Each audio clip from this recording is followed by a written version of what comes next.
The truth about my future wife's previous marriage. When we first started getting close, she didn't speak much about her past. It wasn't that she was hiding it. She just carried it carefully, like something that had been broken before and didn't want to be dropped again. I knew she had been married once, but the details were a quiet shadow in the background. Some people might have tried to dig right away, but I didn't. I wanted her to tell me, in her own time, in her own way. One evening, we were sitting on her balcony.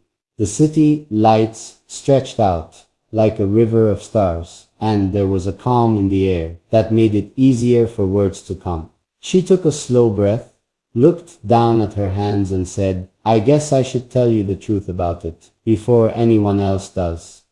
Her voice didn't crack, but I could hear the weight in it. She told me it hadn't been the kind of love story people imagine.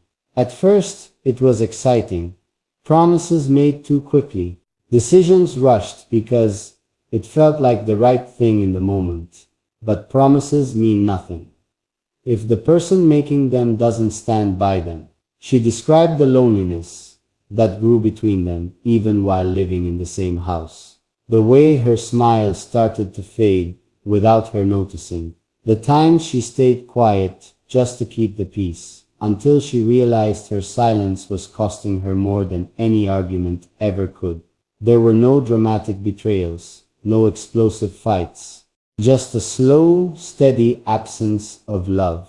The kind that makes you feel invisible, even when someone is sitting right beside you. When she finally left, she didn't just walk away from a person. She walked away from a version of herself that had been taught to accept less than she deserved. She looked at me then, her eyes steady.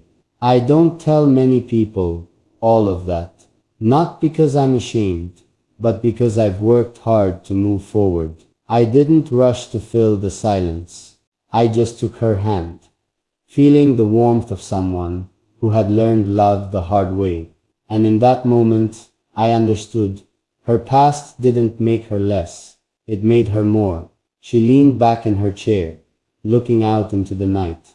"There's one thing I never really told anyone," she said softly. Her tone had shifted. It wasn't just a story now. It was something deeper, something that had been locked away for years. I stayed still, not wanting to break the moment. "You know how people think a marriage ends the day you sign papers," she began. "For me, it ended long before that, but I didn't admit it, not even to myself." She told me about the night she realized it was over. It wasn't a fight. It wasn't anything dramatic. It was just a simple dinner at the table. They were eating in silence, both on their phones. He didn't ask about her day. She didn't ask about his. It was like two strangers having a meal together. "That was when I knew I had disappeared in my own life," she said. "I wasn't his partner anymore. I was just there." But she stayed. Not because she wanted to, but because she was afraid of the noise that leaving would make, the questions, the judgment, the gossip. And for a long time she told herself that maybe love would come back if she just waited. It never did. One morning she woke up and didn't recognize herself in the mirror. She saw someone tired, someone quiet, someone who had stopped dreaming. And that was the secret she kept. Not the details of the marriage itself, but the truth that she had once lost herself completely. She turned to me, her eyes sharper now. "That's why I'm so careful with my heart. I won't ever let myself vanish like that again." I didn't feel sorry for her. I felt proud, because it takes courage to admit that kind of pain, and even more to come back from it. She took a slow breath, as if pulling those old memories out from a place she hadn't touched in a long time. "You know what finally made me walk away?" she asked, her voice low. I shook my head. It wasn't anger. It wasn't even betrayal. It was the day I realized I was no longer afraid of losing him. because I had already lost him a long time ago. She explained that one morning, she was sitting on the balcony, drinking tea, staring at the horizon. And she realized she hadn't smiled in weeks. Not a real smile. She hadn't felt warmth, comfort, or the kind of laughter that stays in your chest. It was as if the best parts of her had been locked away, and the key had been thrown into the ocean. That day, she got up from the table, walked to the bedroom, and started packing a bag. Not because she had anywhere to go immediately, but because she knew she couldn't spend another night in a house that didn't feel like home. She didn't scream. She didn't leave a note filled with angry words. She simply walked out with her dignity, a single suitcase, and the quiet determination to start over. It was terrifying, she admitted. I had no plan, but I knew staying would have destroyed me more than leaving ever could. When she finished speaking, she leaned back in her chair and looked at me in a way that made my chest feel tight. That's why, if I give my heart to you, it's because I know it's safe with you. I won't settle for anything less. And in that moment, I realized she wasn't just telling me about her past. She was telling me the standard she now lived by, and the kind of love she expected from me. She said leaving wasn't the end of the struggle, it was just the beginning of a different kind of fight. At first, she had to face the silence. No more noise in the house, no footsteps in the hallway, no clinking of dishes from the kitchen. The quiet was almost deafening, and it made her question if she had made a mistake. Some nights, she sat on the edge of her bed, staring at the wall, wondering if she should have tried harder, if she should have fought for something that was already gone. But deep down, she knew fighting for a love that wasn't fighting for her would have been a slow death. So instead, she fought for herself. She started reading again, something she hadn't done in years.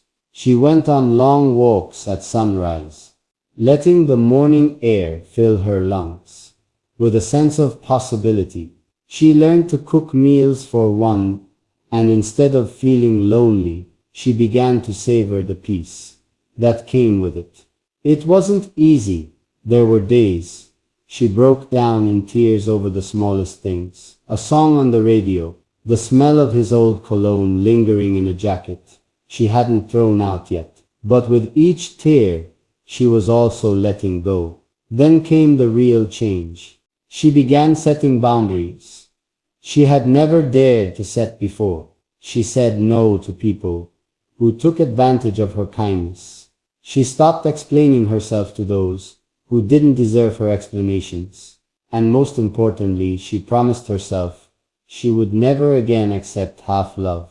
I became my own safe place first, she told me, her eyes steady. That way, when someone else comes into my life, I can love them fully, but never lose myself again.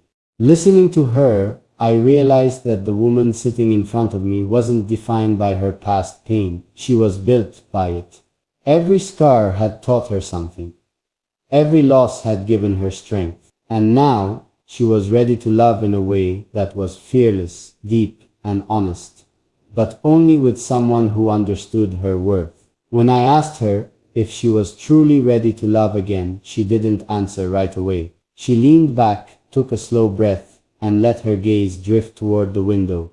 I am ready. But there's one thing that still scares me, she finally said, her voice calm but firm. It's not heartbreak. It's not betrayal. I've survived those before. What I fear most is losing myself again.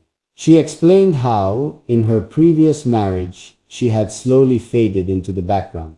Her own dreams had been shelved to make space for someone else's comfort. Her opinions had been silenced to avoid arguments. And one day she looked in the mirror and didn't recognize the woman staring back. I became a shadow of myself, she said softly, and the worst part was, I didn't even notice it happening until it was too late. That was the reason She took so much time before letting anyone in again. She had rebuilt herself piece by piece, her confidence, her independence, her sense of joy, and she guarded that with her whole heart. I need a partner who doesn't just love me, she continued, but one who celebrates me as I am, and never asks me to shrink, just to fit into their life. Her words didn't come from bitterness. They came from clarity. She wasn't holding her past against me. She was sharing it so I would understand what mattered most to her now. I realized then that loving her wouldn't just mean giving her flowers, gifts, or sweet words.